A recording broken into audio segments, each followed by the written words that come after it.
Prime, podcast for curious mind.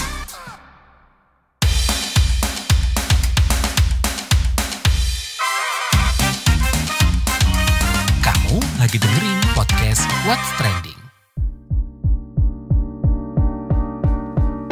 Halo semuanya, ketemu lagi di What's Trending bareng saya, Lea Baneza. Bali masuk destinasi No List 2025. Ada apa? Penerbit panduan perjalanan wisata Vodors memasukkan Bali sebagai destinasi wisata No List 2025 atau tidak dikunjungi. Penerbit asal California, Amerika Serikat itu menyoroti masalah plastik, pencemaran ekosistem, dan pengembangan wisata tanpa perencanaan jangka panjang. Katanya nih, masalah-masalah ini berujung pada rusaknya kebudayaan setempat, lingkungan, dan industri pariwisata. Overtourism juga disebut-sebut menggerogoti kondisi lingkungan di Bali. Padahal Bali adalah salah satu wilayah yang mengandalkan sektor pariwisata. Tapi nih, ada pihak-pihak yang gak sepakat dengan penilaian Vodors. Sebut saja Kepala Dinas Pariwisata Dispar Provinsi Bali, Cokorda Bagus Pemayun. Melansir Detik Bali, Pemayun menegaskan Pulau Dewata masih layak dikunjungi pada tahun yang akan datang. Dia juga menilai penilaian Vodors tidak utuh karena hanya menyoroti wilayah Bali Selatan yang terbilang padat. Pemayun mengakui kalau wisata Bali masih terkonsentrasi, tapi bukan berlebihan atau overtourism. Benarkah? Apakah Bali tidak layak dikunjungi dan bagaimana sih menyikapi penilaian ini? Kita bahas usai komen netizen plus 62.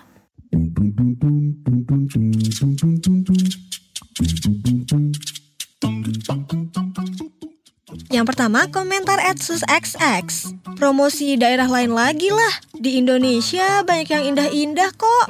@gusxx. Akibat kritik rakyat yang tidak didengarkan, sekarang semua kena. Kembalikan Baliku. @blixx. Mana udah peringkat 1 destinasi wisata tak layak dikunjungi tahun 2025. Yang bertebaran di sosmed isinya begini semua. Sehat-sehat dah kampung halaman aing. Hahaha. @p4xx. Akibat pembiaran terhadap turis-turis yang suka bikin ulah dan viral ke seantero dunia. @inxx.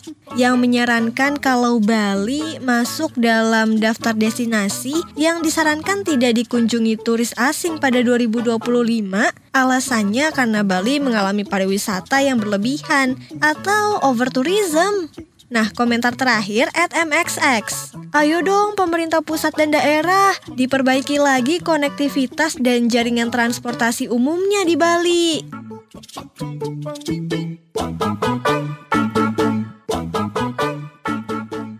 Guru Besar Pariwisata Universitas Udayana Bali, Prof. Inyoman Sunarta menekankan, wisata Bali haruslah berkualitas, jangan sampai persoalan lingkungan terjadi dan menghambat perkembangan wisata di Bali. Nyoman menegaskan, kondisi lingkungan di Bali haruslah dijaga.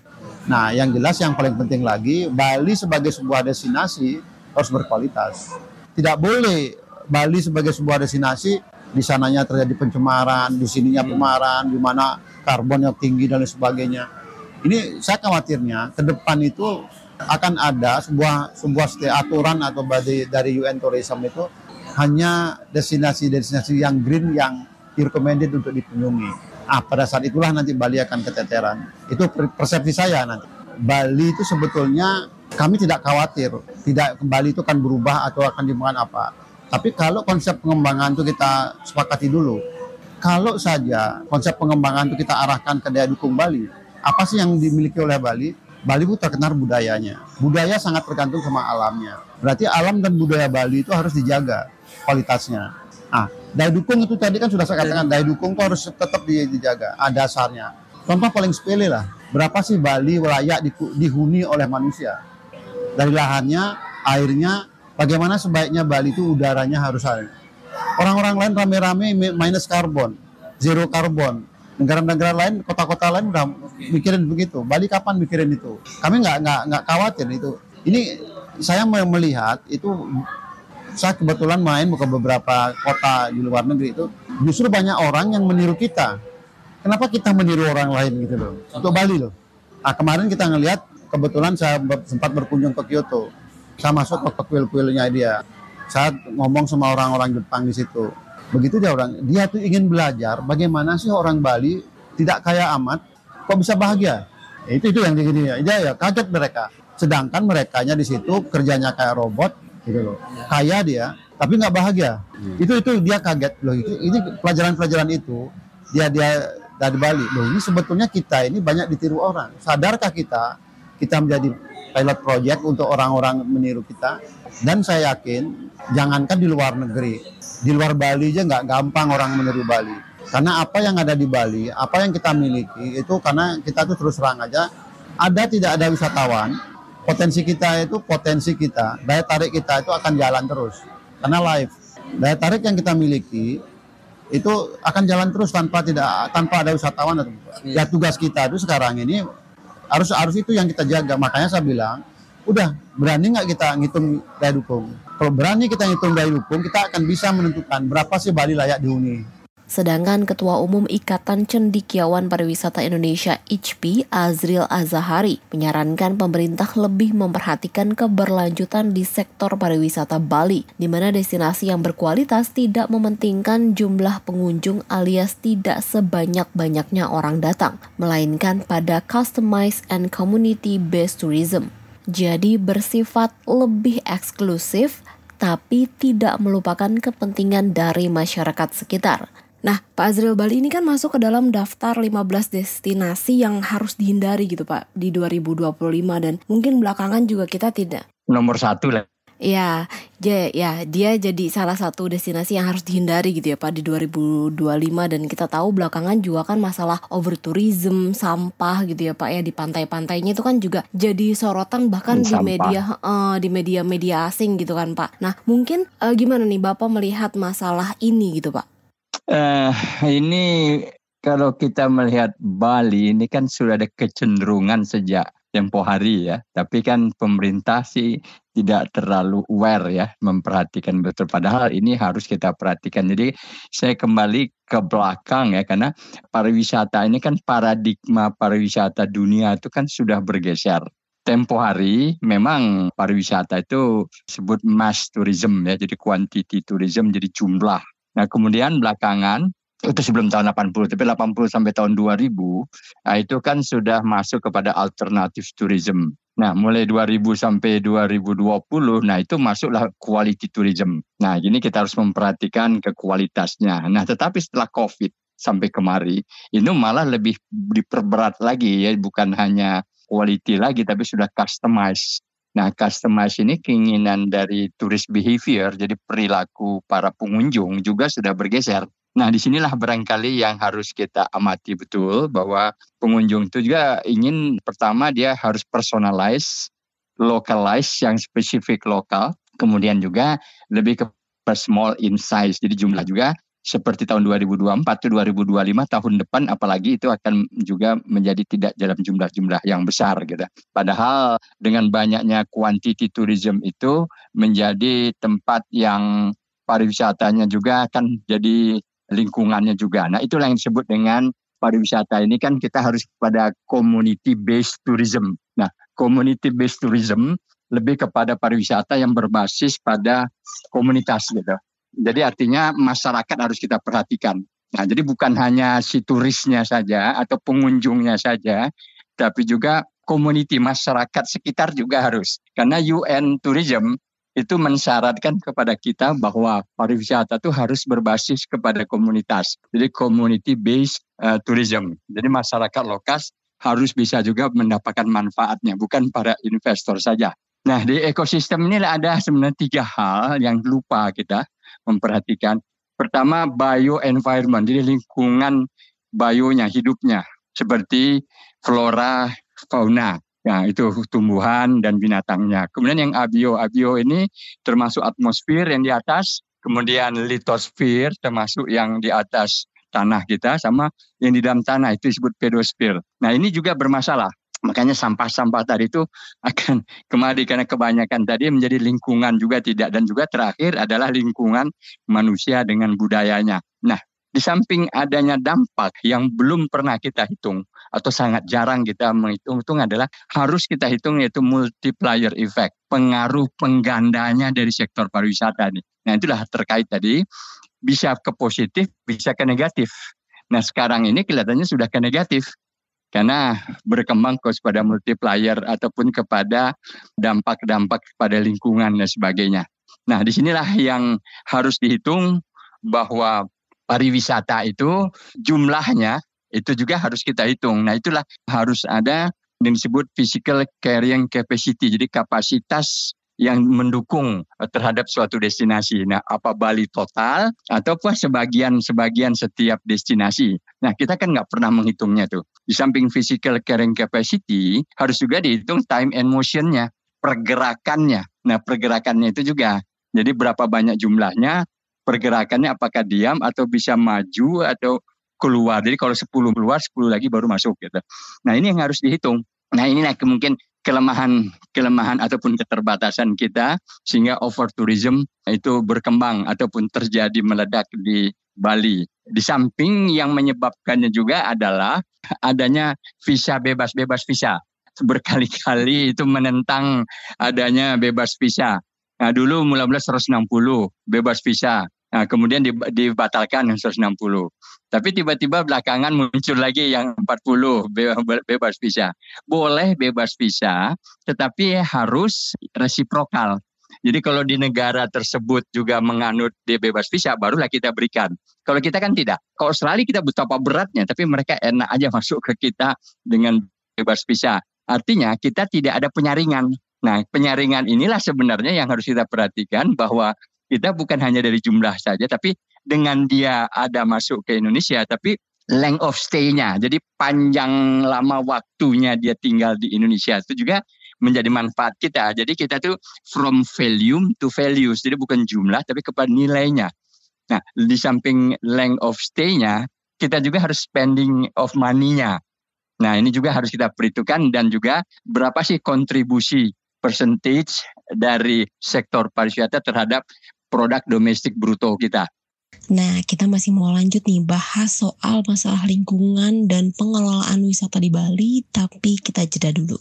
Nah, lebih lanjut, Ketua Umum Ikatan Cendekiawan Pariwisata Indonesia ICPI, Azril Azahari mengingatkan bagaimana pesona Pulau Dewata yang digambarkan di film Eat, Pray, Love yang dimainkan Julia Roberts. Kata Azril, hal ini perlu dijaga supaya Bali tidak rusak dan wisatanya tetap maju. Pak, tapi kalau misalnya Bali ini udah masuk ke daftar hitam gitu ya Pak, yang harus dihindari 2025, ini bakal mempengaruhi sektor wisata nggak sih Pak? Atau mungkin kunjungan wisata di Bali ini akan menurun gitu misalnya? Ya, itulah sekarang ini kecenderungan mendatang. Mulai tahun 2024 sudah terjadi. Jadi tidak lagi suatu tourism ataupun destination yang viral itu sudah tidak lagi. Nah begitu, mereka tidak mau viral-viral yang hebat-hebat, tapi viralnya itu akibatnya itu yang mereka ingin. Jadi mereka ingin ketenangan. Nah ketenangan itu di mana mencarinya? Apakah di Bali sudah tenang atau tidak? Nah ini kan sebenarnya jadi question mark. Itu kan makanya mereka menjadi warning bahwa tahun 2025 ini menjadi warning karena agak sulit mereka untuk mencari tempat yang betul tenang bagi mereka. Ketenangan itu tentu pada kebiasaan mereka dapat. Belum lagi pertentangan terjadi antara turis ataupun visitorsnya, pengunjung dengan masyarakat lokal. Nah, belum lagi terhadap aspek keamanan. Nah, ini lagi barangkali yang kriminalitas dan sebagainya. Lihat saja kalau makin banyak kriminalitas, nah ini juga akan, walaupun ada juga yang berpendapat kita itu kriminalitas kita kelihatan naik karena apa? Karena diekspos. Karena diekspos jadi orang pada takut segala macam. Nah, itu juga salah satu ya. Tapi memang kenyataannya memang demikian gitu. Jadi artinya kalau kita preventif, kita sebenarnya lebih bagus preventif, mencegah daripada kuratif, memperbaiki yang sudah ada sehingga dampak negatifnya itu akan melompat gitu. Nah, belum aspek lingkungan. Nah, belum kita bicara lagi masalah harga tiket. Ya, itu belum, itu lain lagi ya kita bicara masalah. Tapi namun demikian bahwa hal-hal destinasi Bali ini janganlah sampai terulang lagi tempat lain. Jadi kebijakan pemerintah seperti apa? Nah, ini yang barangkali marilah buat tata kelola pariwisata itu community based tourism. Jadi jangan lagi seperti sekarang semuanya BUMN, semuanya BUMD atau BLU atau otorita langsung semua. Itu kan oleh investasi yang oleh pemerintah yang besar, tapi itu kurang, inginnya keterlibatan juga dari masyarakat gitu. Nah ini yang kami coba kembangkan juga di Sanur, bahwa hotel-hotel itu milik masyarakat juga. Nah itu yang diinginkan sebenarnya oleh mereka. Nah, tadi kan masalah yang kita udah bahas itu kan masalah overtourism, sampah gitu ya. Tapi ada nggak sih Pak mungkin penyebab-penyebab lain yang menyebabkan si Bali ini jadi masuk daftar hitam gitu Pak? Mungkin masalah apa aja yang terjadi di Bali gitu Pak? Si turisnya tadi ataupun pengunjungnya, saya lebih nyebut visitors. Si visitors ini itu sudah tidak nyaman lagi, ya, tidak nyaman dia berada di Bali gitu ya, di mana dia ingin mendapatkan ketenangan tadi, serenity. Di mana waktu tahun 2010 melompat Bali naik, itu karena ada film mungkin ingat Eat, Pray, Love. Iya Pak. Nah itu konsep serenity, itu ketenangan diri, mungkin ingat ya. Ya Julia Robert yang memerankannya kan melompat itu Bali dalam tahun 2010 karena masuk kepada quality tourism. Nah itu yang benar. Jadi Bali itu ingin mereka berleisure, ya mereka ingin juga bersenang, mereka berlibur, tapi juga mendapatkan produktivitas juga bisa lebih. Nah jadi ketenangan dirinya, baru mereka mendapatkan spirituality, ketenangan batinnya. Nah itu yang tidak didapatkan oleh para visitors tadi. Nah di samping dampaknya kepada, saya bilang tadi, pada ekosistem tadi, sampah dan sebagainya, itu menjadi dampak daripada ekosistemnya. Dari belum dampak terhadap budaya ya, kita belum membahas terhadap budaya bagaimana dampaknya, baru kepada lingkungan saja. Nah ini barangkali yang mereka mencatat setiap visitors itu merasa tidak nyaman, padahal mereka ingin mendapatkan ketenangan ke sesuatu tempat itu. Mereka berlibur tapi juga mendapatkan ketenangan dirinya, dan juga pulang nanti mereka menjadi sehat kembali dan bisa bekerja lebih efektif atau lebih produktivitasnya lebih tinggi lagi. Nah itu sebenarnya penyebab utamanya yang mereka tidak nyaman tadi. Karena tidak nyaman inilah makanya di listing tempatnya menjadi kita yang termasuk, bahkan yang nomor 1 lagi malah ya, karena mungkin mengganggu sekali. Ya sebenarnya bagi kita pemerintah mungkin lebih enak karena makin banyak devisa yang masuk, tapi bukan di devisanya. Lebih bagusnya limited, terbatas, tetapi dia spend length of stay-nya lebih lama dan spending money-nya juga lebih banyak. Itu lebih bagus, sehingga terjaga ekosistem. Apalagi pemerintah, dunia itu dengan UN Tourism sudah menyatakan bahwa syaratnya itu harus sustainable tourism. Jadi tourism yang harus berkelanjutan terus. Nah ini baru bisa jalan kalau bahwa pariwisata itu berbasis kepada komunitas.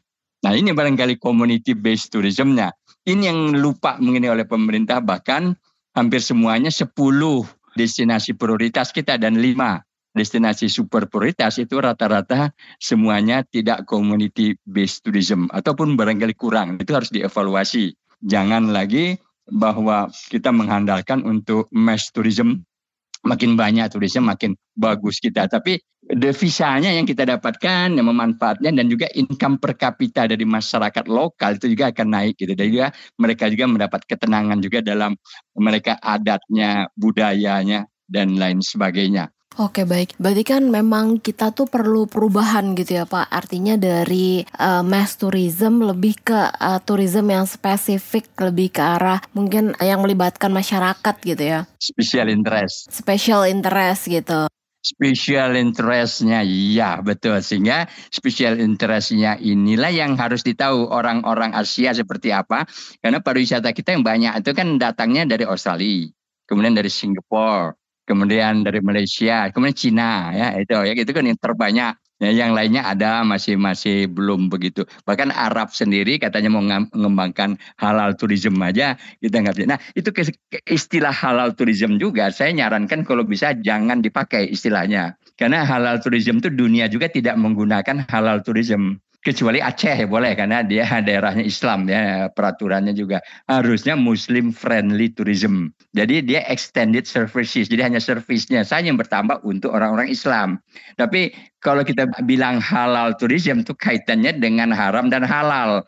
Nah ini masalah karena seolah-olah kita mau menghalalkan, mengislamkan wilayah tersebut.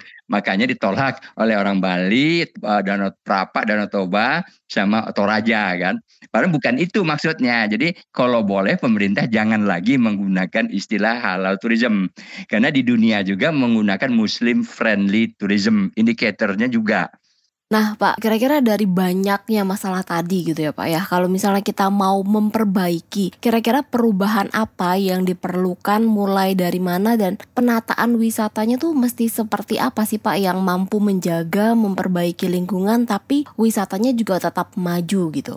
Betul, itu suatu pertanyaan yang paling bagus yang diinginkan juga orang Bali juga menginginkan hal demikian. Jadi artinya buatlah suatu pemetaan wilayahnya itu yang saya, sehingga nanti baru ditentukan untuk jumlah visitorsnya berapa itu kan harus ditentukan lebih awal, bukan nanti gitu. Nah itu harus di awal sekali membuatnya itu. Tapi kan kita udah terlambat nih, turismenya kan semuanya mau dikembangkan jadi tempat turisme seluruh Bali. Nah ini juga jadi question mark. Apalagi mau mengembangkan hutan. Jadi artinya buatlah pemetaannya dulu, mapping zonasinya itu yang paling penting saya rasa yang harus kita kembangkan supaya tidak salah arah. Dan itu harus dikaitkan orang lokal. Jadi orang yang saintifiknya, orang yang ahli pariwisatanya inilah biar bekerja bersama dengan masyarakat Balinya, karena ada adatnya. Nah adatnya dengan Trihita Karana ini harus dijaga. Jangan sampai luntur. Nah tempat di dunia juga ini kalau sempat ini luntur, wah ini sayang sekali saya bilang gitu. Nah karena apa? Karena adat budaya itulah yang menjaga pariwisata. Kenapa? Sebenarnya orang Bali itu memang terhadap pariwisata dia sangat welcome sekali ya, karena sesuai gitu, dengan mereka juga budaya mereka. Karena industri mereka kan tidak ada gitu ya. Kemudian pabrik juga mereka tidak ada, jadi lebih ke pertanian sebagian. Nah, jadi masyarakatnya juga pariwisatanya kan berbasis kepada masyarakat ya, tapi juga kepada agro pertanian tadi juga. Nah, kepada adat budaya tadi, warisan budaya tadi. Nah, itu yang dikembangkan. Nah, karena dengan budayanya Bali tadi itu wisatawan merasa serenity, ketenangan. Kalau kita lihat film film Eat Pray Love, di mana si Julia Roberts itu kan merasa tenang dia di Bali. Nah, dia dapatkan di Italia, dia tidak dapatkan ketenangan karena makan saja. Pergi dia ke India, bukan juga agama, tapi di sana tuh rupanya ketenangan diri itu yang pertama sekali. Nah, itulah barangkali serasa pariwisata. Ini yang harus difahami. Yang harus dimunculkan gitu ya Pak. Iya, itu langsung bilang. Itu yang menjadi core-nya dari kita, ketenangan diri itu bagaimana menciptakan itu di mapping, jangan seluruh wilayah, tapi itu bukan hanya dari alam aja, dari budaya juga bisa, dari adat istiadatnya juga bisa, ya, kemudian dari alam juga bisa, tapi dari makanan juga yang menurut saya itu harus kita kembangkan juga menjadi tenang kita, bahwa makanan kita sehat, menjadi kuat lagi dan sehat kembali. Nah, jadi ada mind. Jadi ada body fisik kita, tapi juga ada mind, kemudian juga ada spiritual kita. Jadi itu yang barangkali spiritual bukan agama, tapi kepada kejiwaan kita.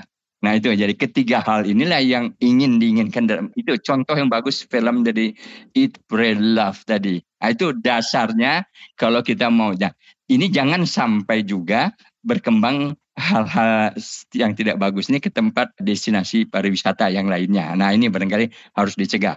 Supaya yang Bali kita sempurnakan, ikut sertakan orang Balinya juga menentukan.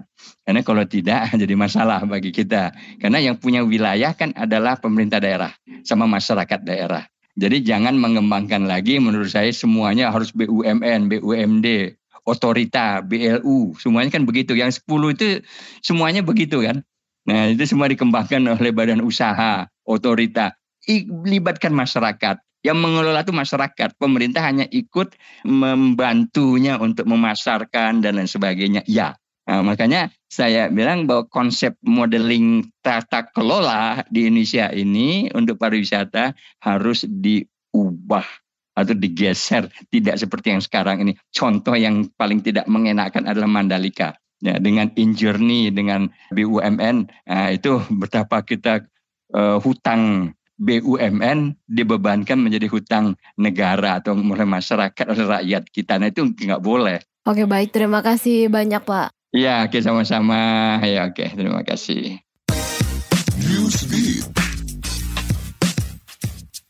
Presiden terpilih Amerika Serikat Donald Trump berencana menerapkan pajak tambahan untuk semua produk dari Tiongkok yang masuk ke Amerika Serikat sebesar 10%. Dalam unggahannya di platform sosmed miliknya Truth Social, Trump mengungkap akan memberikan tambahan pajak pada barang dari Meksiko dan Kanada sebesar 25%. Kabarnya penambahan pajak akan diumumkan saat pelantikan Trump pada 20 Januari 2025. Kebijakan ini diprediksi akan mengancam dunia, lantaran dinilai bakal memperpanjang perang dagang antar negara. Meski Tiongkok yang menjadi sasaran penambahan pajak Trump diproyeksikan dampaknya berimbas ke negara-negara ASEAN. Selama 5 tahun berturut-turut, Bandara Dubai di Uni Emirat Arab berhasil memenangkan World Travel Award. Bandara ini mengalahkan Bandara Changi, Singapura. Tercatat, kemenangan Bandara Dubai terjadi sejak World Travel Award 2020. Tak hanya terkenal, Bandara Dubai juga menjadi salah satu bandara tersibuk dunia. Bandara ini menangani hampir 100 maskapai dengan 240 tujuan di 6 benua. Bandara Dubai dilengkapi dengan fasilitas taman, kolam renang luar ruangan, pusat kebugaran, bioskop, beragam tempat makan, dan hotel bintang 5. Penghargaan diberikan kepada Bandara Dubai berdasarkan penilaian dari kalangan profesional perjalanan dan masyarakat umum. Jelang rilis album Rose Blackpink membagikan lika-liku perjalanannya menjadi seorang idol K-pop. Melansir The New York Times, Rose mengaku sudah menanti-nantikan perilisan album solonya. Kabarnya sudah seperti menunggu seumur hidup untuk merilis album Rose. Saat memulai proses pembuatan album, Rose mengaku ia sempat meragukan dirinya. Ia merenungi masa-masa awal memulai karirnya. Setelah berhasil debut sebagai anggota Blackpink bersama Jisoo, Jennie, dan Lisa, Rose mengaku selalu dituntut menjadi sempurna. Bahkan ketika berinteraksi dengan penggemar secara online, seluruh anggota Blackpink dituntut menjadi gadis-gadis sempurna di mata semua orang. Dengan segala kesulitan itu, saat ini Rose menulis lagu sebagai cara mengobati hal tersebut.